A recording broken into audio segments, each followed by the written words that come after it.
Saya mau bertanya Ustaz, silahkan. Perempuan itu wajib menutup aurat? Ya, laki-laki juga. Ya, kecuali muka dan telapak tangan. Kalau kita tidak menggunakan, mungkin Anda bukan saya, bukan kita. Kalau Anda tidak menggunakan kaos kaki saat keluar, apakah itu dosa? Apakah ayah kita juga ikut menanggung dosa itu juga Ustaz? Saya juga pernah membaca postingan katanya satu langkah kita keluar dari rumah tidak menutup aurat, satu langkah pula ayah kita menuju neraka. Apakah itu benar? Baik saudariku yang baik, semoga Allah muliakan Anda. Dan ini keinginan yang kuat untuk menutup aurat. Baik, ayat ini tentang menutup ya aurat bagi perempuan berlaku juga untuk laki-laki dalam konteks menutup aurat. Jadi menutup aurat itu bukan hanya perempuan, laki-laki juga sama, cuma batasannya yang berbeda antara aurat laki-laki dengan perempuan. Aurat itu asalnya sesuatu yang terbuka, ya, yang terbuka yang harus ditutupi. Jadi aurat itu aslinya ara yang terbuka, sesuatu yang terbuka. Nah, yang terbuka itu ada yang tidak menjadi aib, ada yang menjadi aib. Ya, sesuatu yang jelek untuk dilihat, sesuatu yang menimbulkan hal yang bisa menyebabkan maksiat terjadi misalnya, ya. Nah, di laki-laki misalnya ada bagian-bagian tertentu yang ketika dia terbuka, misalnya tangan sini terbuka, itu pandang biasa. Ya, nggak ada orang maksiat melihat tangan laki-laki misalnya kan, dan seterusnya gitu. Kemudian perempuan berbeda.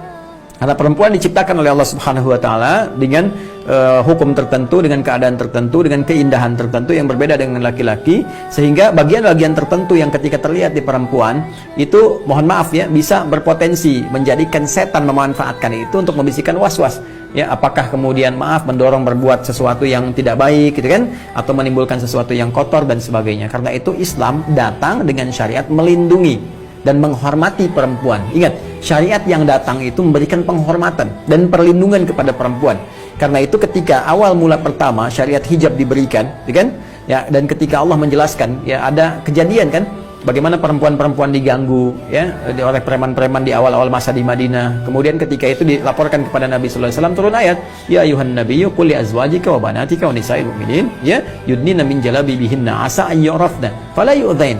Hai Nabi, sampaikan kepada istrimu, ya, istri-istrimu, kemudian anak-anak perempuanmu dan perempuan-perempuan yang beriman, ya, bahwa pada saat ini Allah memerintahkan supaya mereka memberikan tanda dari turunan syariat, longgarkan jilbabmu, pakai jilbab, ya kan, berikan tanda jilbab yang benar, longgarkan jilbabmu, kata Allah, sehingga menutupi yang tadinya kerudung biasa, tutup kemudian, paling minimal menutup ke dada, ke sini, ya, di wilayah dada di sini. Ini jilbab itu yang terulur, dan batasan terulurnya paling minimal menutup ke dada di sini. Ya, asalnya kan cuma di kerudung, khimar itu cuma sampai sini gitu kan.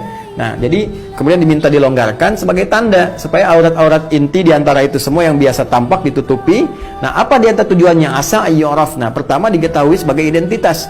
Ya, identitas muslimah yang disyariatkan memenuhi unsur syariat.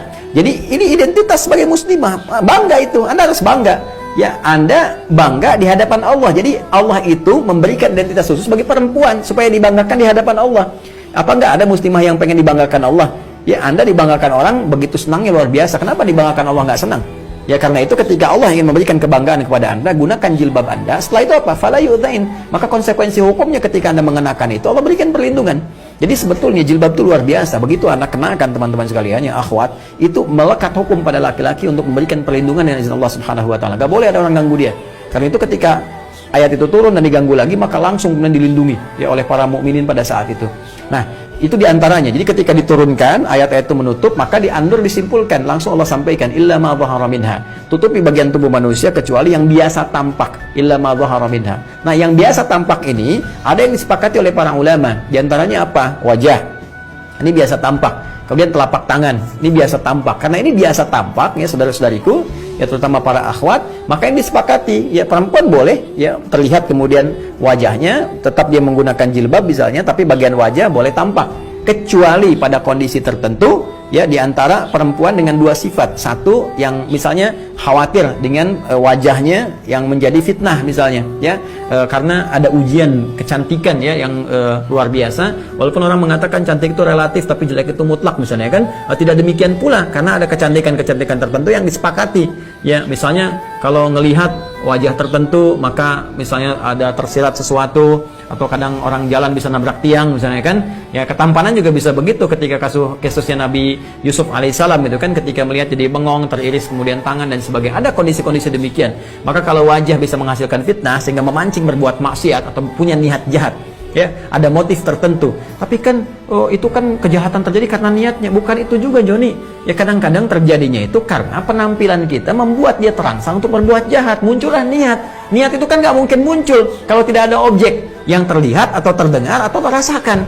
Nah ini, jadi ketika dia melihat, mendengar, merasakan dan mengamati itu semua, baru muncul niat. Ya kalau nggak ada itu nggak ada niat. Jadi begitu cara formulasi memahami hukumnya.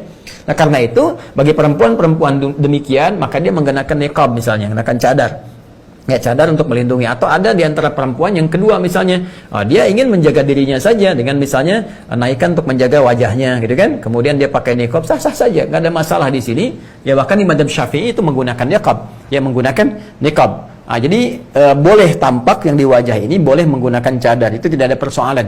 Ya itu satu wajah. Kemudian telapak tangan boleh tampak. Adapun bagian kaki, di sini ada khilaf. Ya khilaf. Abu Hanifah mengatakan itu hal yang biasa lumrah, terutama bagi kalangan tertentu gitu. Kalangan tertentu seperti yang pekerjaan-pekerjaan ya di dunia rumah tangga, misalnya kan mau beli sayur, beli macam-macam, ya mau beli sayur pakai kaos kaki lagi, pakai enggak lagi. Di kalangan-kalangan tertentu di mazhab Hanafi membolehkan itu dengan kondisi-kondisi yang tertentu. Kecuali kalau di sekitarannya misalnya ada hal-hal yang memang harus disupport untuk ditutupi secara langsung, misalnya bisa mengundang pandangan tertentu atau hal tertentu, punya niat-niat yang buruk yang terkondisikan dengan melihat itu karena keadaannya bisa berbeda. Seperti di Arab itu ada wilayah-wilayah tertentu, teman-teman sekalian, yang memang nggak boleh sedikit pun terbuka. Ya makanya di sana ada yang pakai cadarnya, ada yang matanya aja kelihatan, ada tangannya bahkan ditutup pakai sarung tangan, kan sampai ke kaki, kecuali dalam keadaan tertentu. Karena memang ada sebagian suku yang ketika melihat satu bagian tertentu, nah itu hasrat, godaan setan dan